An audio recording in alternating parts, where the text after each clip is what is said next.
तो कोरोना के संकट को देखते हुए दिल्ली की सीमाओं को सील करने का फैसला लिया गया, लेकिन उस पर अब सुप्रीम कोर्ट की भी टिप्पणी आ चुकी है। बताएंगे आगे आपको रिपब्लिक ईबिक्स कैश स्टूडियो से। मैं हूं आपके साथ रवि मिश्रा। मैं आपके साथ निधि चतुर्वेदी हूं। जिस तरीके से बॉर्डर खोलने को लेकर सुप्रीम कोर्ट ने टिप्पणी की है, सख्त लहजे में सुप्रीम कोर्ट ने इस मामले के तहत टिप्पणी की और एक नीति बनाने के लिए कहा गया है। बॉर्डर खोलने को लेकर सुप्रीम कोर्ट में सुनवाई का सिलसिला रहा।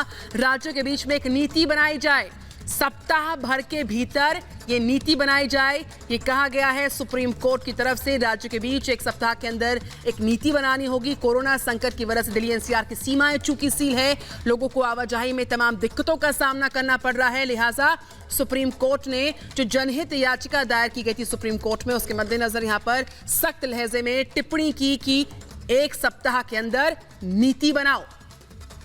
तो ये नीति बनाई जाए, ये कहा है सुप्रीम कोर्ट ने। राज्यों के बीच समन्वय होना चाहिए। दिल्ली एनसीआर की सीमाएं बंद हैं, बड़ी संख्या में लोग परेशान होते हैं रोज, जिनको आना जाना होता है। आवश्यक सेवाओं को ही सिर्फ अनुमति है, लेकिन उसमें भी काफी दिक्कतों का सामना करना पड़ रहा है। और इसी को देखते हुए एक जनहित याचिका सुप्रीम कोर्ट में दायर की गई थी, जिस पर सुप्रीम कोर्ट ने सुनवाई करते हुए कहा कि एक हफ्ते के भीतर इस पूरे मामले में एक नीति बनाई जाए राज्य सरकारों के बीच में।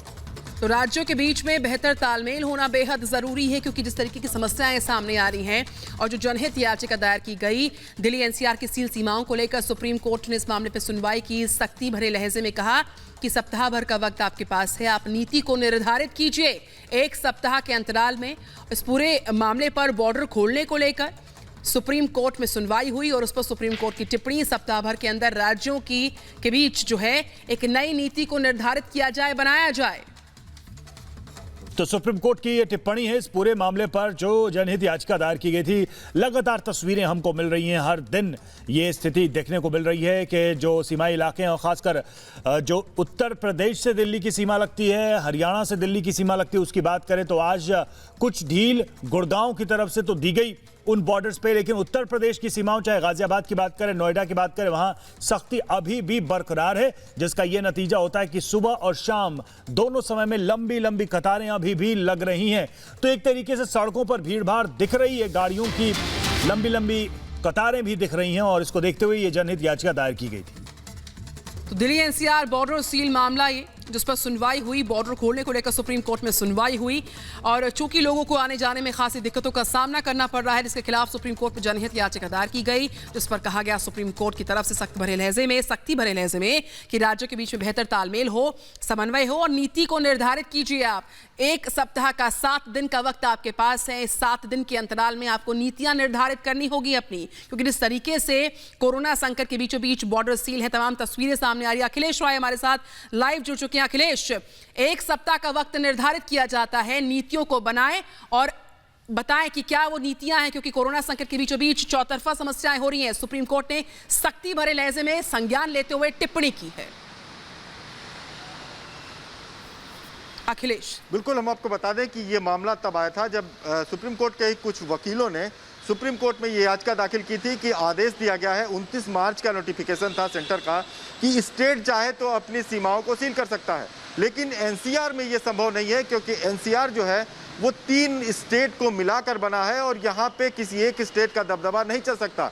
वकीलों का कहना था कि वकीलों को भी कोर्ट जाने में परेशानी हो रही है। बहुत से जो कोर्ट हैं दिल्ली में है, वकील गाजियाबाद नोएडा में रहते हैं, गुड़गांव में रहते हैं, ऐसे में उनको छूट दी जाए, लेकिन साथ में नोटिफिकेशन को भी चैलेंज किया था। इस पर यूपी ने अपना जवाब भी पिछले हफ्ते ही दाखिल किया था, जिसमें कहा था कि बहुत ज़्यादा कोरोना की संख्या दिल्ली में बढ़ रही है, ऐसे में हम आवाजाही को इतनी फ्रिक्वेंटली नहीं कर सकते, हम इसेंशियल सर्विसेज को ही जाने देंगे। हरियाणा ने अभी कहा है कि वो अपनी सीमाएं धीरे धीरे खोल रहा है, लेकिन कोर्ट ने माना कि जब एनसीआर बनाया गया है दिल्ली को डेवलप करने के लिए, ऐसे में एनसीआर के लिए एक अलग नियम होना चाहिए, क्योंकि एनसीआर के लोग जो हैं वो माने जाते हैं कि दिल्ली में काम करने वाले लोग भी गाजियाबाद नोएडा में रह सकते हैं और रहते हैं। इसलिए एक पोर्टल बनाइए, सुप्रीम कोर्ट ने डायरेक्शन दिया है कि एक पोर्टल बनाइए, एक हफ्ते के अंदर आप लोग सभी स्टेट के लोग, तीनों स्टेट के लोग मीटिंग करें और ये डिसाइड करें कि आपस में ये जो 3 स्टेट मिलते हैं पूरा स्टेट नहीं मिलते, एक आध जिले उसके मिलते हैं, 2 जिले इसके मिलते हैं। इस तरह से इन जिलों को लेकर के जो एनसीआर रीजन बना हुआ है उसके लिए एक अलग नियम बनाइए, एक अलग एक तरह से व्यवस्था कीजिए जिससे कि इस एरिया में रहने वाले लोगों को परेशानी निश्चित तौर पर एक हफ्ते के भीतर राज्यों को मिल बैठकर इस पूरे मामले पर विचार करना होगा और सुप्रीम कोर्ट ने जैसा कि निर्देश दिया है कि कोई एक नीति होनी चाहिए, एक पॉलिसी होनी चाहिए जिससे लोगों को राहत मिले। क्या पूरा मामला है, इस पर आपको 1 मिनट की एक रिपोर्ट दिखाते हैं।